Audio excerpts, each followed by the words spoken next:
When I say I work for the Forest Service, people go, oh, I didn't know we had a Forest Service.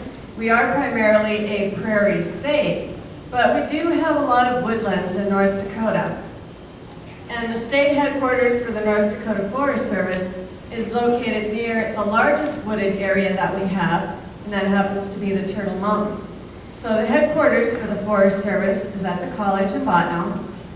We do have several offices, though, around the state, so no matter where you live, you have accesses to our services and to our help. So I just want to touch briefly on what the Forest Service does first before I get into Money Does Grow on Trees. One of the first things when you think of the Forest Service, trees and forests, we grow trees. We have the only evergreen or conifer nursery in the state, which happens to be the Towner State Nursery. The soil conservation districts own the deciduous tree nursery at Bismarck and Lincoln, which is all of the deciduous trees, the broadleaf trees, the ones that fall off in the fall. So together we offer packages to people of the evergreens and the deciduous and trees where they can plant for a variety of different uses, and we're going to touch on that briefly. So we grow trees. Well, then the next thing we want to do is we want to plant trees. So we provide assistance to farmers and rural landowners in order to plant trees. We provide assistance to community forestry staff on how they protect their trees and what trees grow in our communities. Then what's one of the things that kills trees, and that's fire. So we are in charge of fire suppression and prevention in the state. So we train all of the volunteer rural fire departments. Except communities with a population of 10,000 or more, they have their own fire department. But we do train them in wildland fire protection as well, and we utilize Smoky Bear for fire protection. Some of the other things that we do then are information and education. We reach out with a variety of information for everyone from K through 12 students on raising awareness, what are trees and forests, what are the environmental benefits, to things like agroforestry products. And that's what I want to touch on with you here today. Money does grow on trees. Don't we all wish we could go in the backyard and pluck a few dollar bills off the tree whenever we want to buy a new car, or as our kids want to get some new Nike tennis shoes or something like that, and we're a little low on loot. So we'd all love to have that money tree in the backyard, and really money does grow on trees. What is money made of? It's made from wood products, pulp, so it really does come from trees. But what I want to talk about with you here today are other things that grow on trees that we can utilize to make some money. So my goal here today is to help you understand how tree and forest related products can provide profits. We're going to learn about a variety of products that can be made from our forest resources, and to understand where you can obtain resources that can help you start your own agroforestry business. Well, it doesn't matter if you live on a farm out in the country, or if you live on the edge where you've got a big backyard, or maybe you're even in the community and you're tired of mowing all that grass. There's something that you can probably do with an agroforestry product that will work no matter where you live. Now, why do people do this? Well, they get involved because everyone wants to make some extra money. And you'd like to provide a product that's usable. And the nice thing about trees and forests is usually while they're growing, you're protecting the environment already. We know our trees and forests provide good water quality, wind protection, keep the soil from eroding away. And the beauty and all of those environmental benefits just improve our own quality of life. Well, with agroforestry or tree-related products, you can increase your income in just a few years. Things can be done on as little as half an acre of land. You can try it on a small scale first to see how it works, and then you can increase. And these are renewable products, so they usually grow every year, and they can provide you with a sustainable income. Now, this picture that you see here is from the Nowatzki Berry Farm out by Langdon. And you see all these little tees. Well, they've got netting over their berries to keep the birds from eating them. And this is how they protect their berries. There are a lot of special forest products, and we mentioned some of those earlier in many of the presentations today. Some of them are the food products, and you can see from this little graphic that they are picking apples off the tree. So whether it's apples or grapes or cherries. Now, we don't have very many folks here today, so I've actually brought some products with me that many of you have not had an opportunity to go over to my table. But I'm going to ask Will at this time, when you go in and you order a salad anymore, oftentimes you get pine nuts on your salad, and you can buy them in your local store. I brought with me some pine nuts. I brought with me walnuts. If you know the Weisers who live at Sawyer, North Dakota, which is outside of Minot, they have 10 acres of walnut trees. And their walnut trees are now producing beautiful crops of walnuts that they sell in the stores in Minot. So I brought some walnuts with me and some pine nuts. We also talked about cherries. Cherries come from trees. I brought some dried cherries with as well, and some dried blueberries.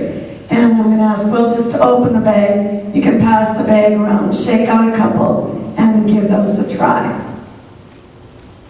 Food products are one of the areas.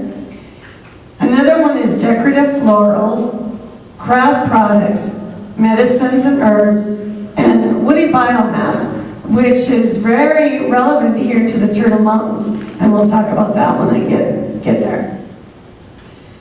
Food products, jams, jellies, syrups.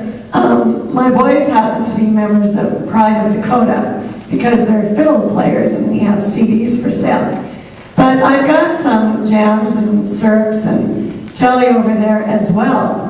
There are a lot of folks, and this may be something you want to consider as well.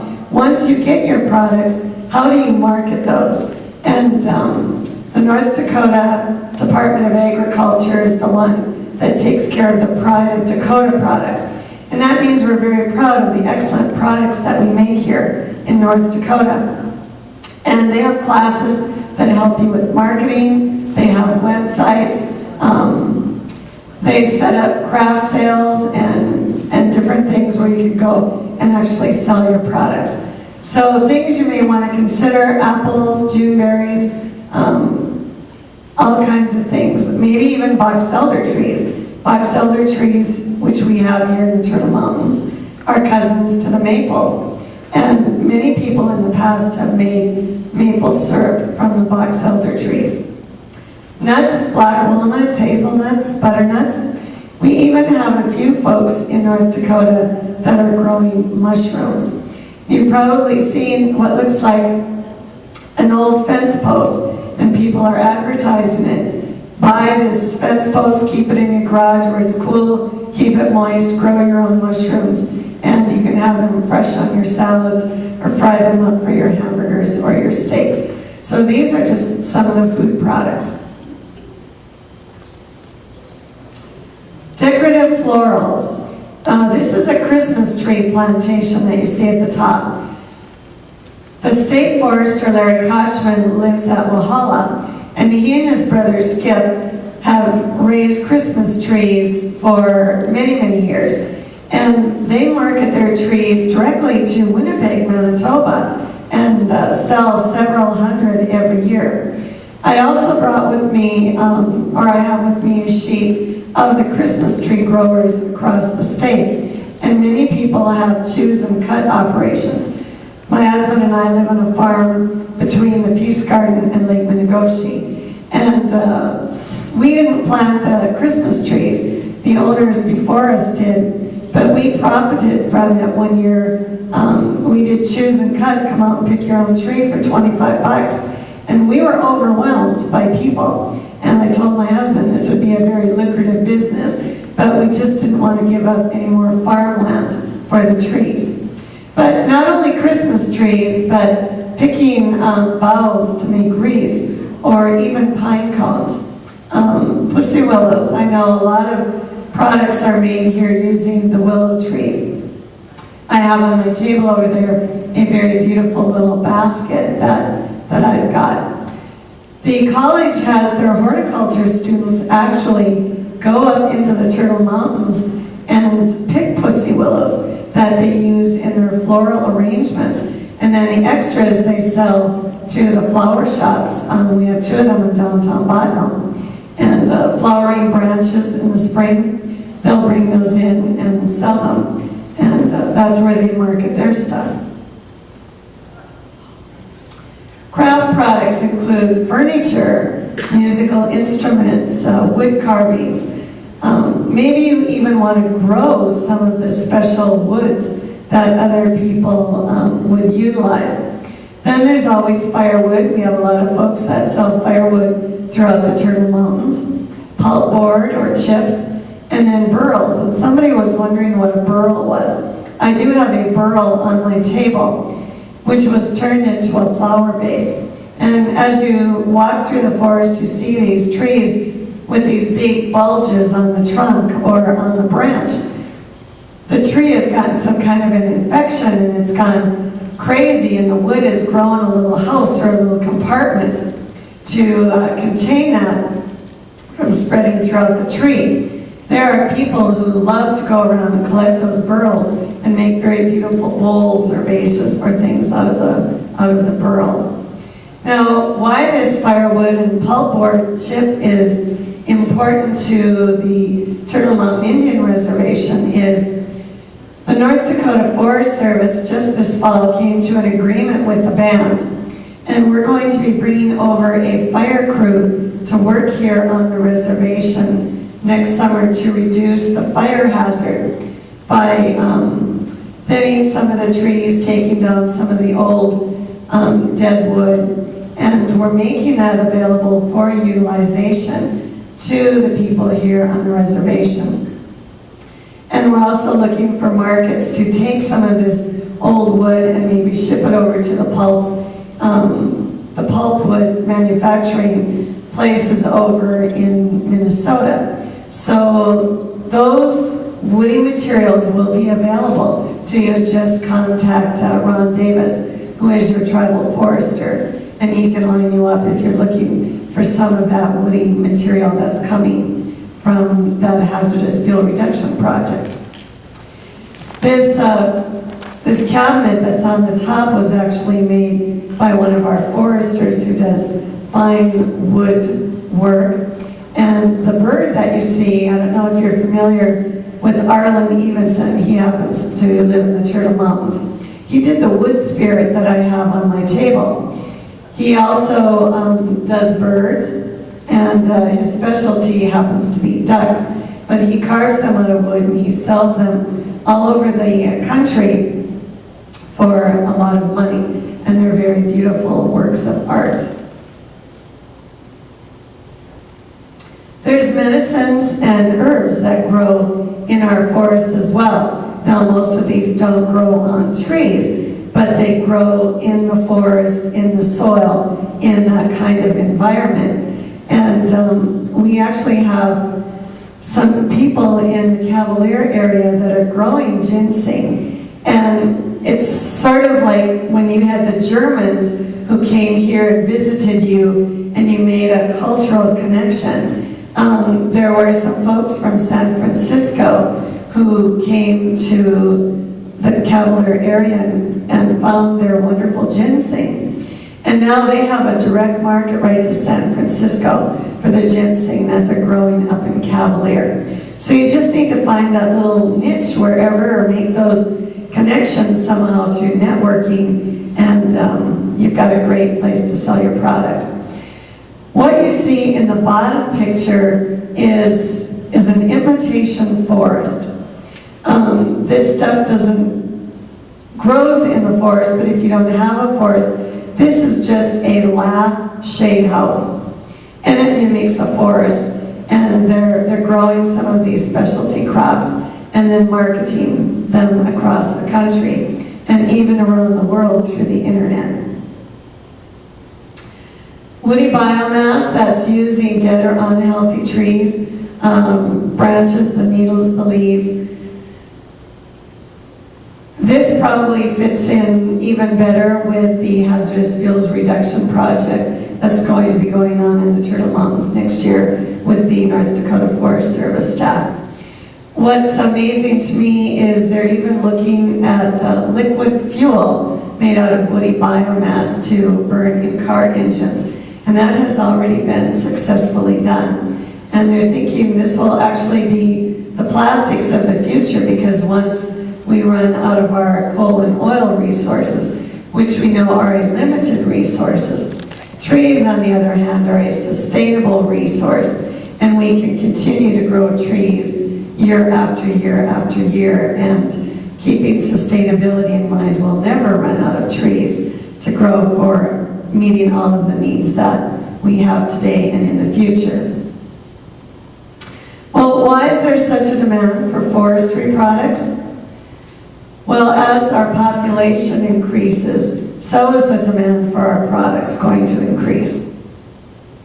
Different cultures are seeking different specialty products. So you just need to find that little niche, or those folks who are looking for what you have to market. People want to get back to nature and natural products. They like buying things that were naturally grown and not a lot of chemicals and things like that. And while we said those trees are growing, they're producing a lot of environmental benefits for us as well. So they want to buy things from products that don't hurt the environment, that help. So trees and forests are really a growing business. Well, how do you find the markets? Well, look in the phone book.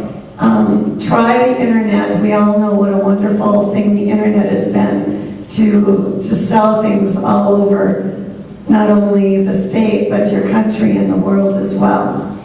Visit places that might use that product. Go to the supermarket, visit with them. Go to the craft store, see if there's wreaths or willow branches that they would buy from you. Go to your health food store, see what it is they're looking for, and try and raise that product or find it.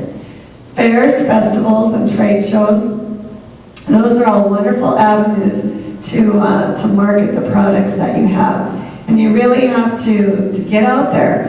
And once you get out there and you start networking and making those connections, it just gets easier and easier, and you'll find you'll be selling your product farther and farther away, because good things are sold by word of mouth. Well, just some of the words that we probably talked about today. These are all natural resources. When we talk about trees and forests, they're excellent because they're renewable. We can keep growing them year after year. Agroforestry describes the products that are produced from our trees and forests. And trees are sustainable.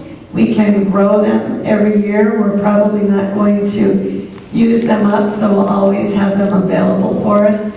And biomass may have been a new word for you, but with all of the old wood that we have in the Turtle Mountains, it's possible to chip that up, turn that into a biomass product, use it to heat your home or your school. If you go to Bismarck State College, they just built a brand new building. It's got a swimming pool in it. That whole building and the swimming pool is heated with biomass wood chips.